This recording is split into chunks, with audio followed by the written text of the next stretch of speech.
بسم اللہ الرحمن الرحیم۔ السلام علیکم۔ میری آپ سے بھی التجا ہے کہ ایک مرتبہ درود ابراہیمی پڑھ لیجیے گا۔ بسم اللہ الرحمن الرحیم۔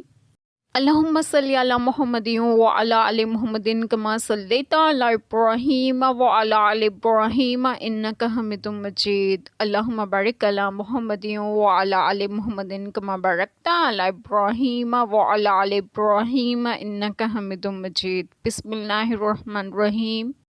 وہ جو یتیموں کا مال ناحق کھاتے ہیں وہ تو اپنے پیٹ میں نیری آگ بھرتے ہیں، اور کوئی دم جاتا ہے کہ بھڑکتی آگ میں جائیں گے۔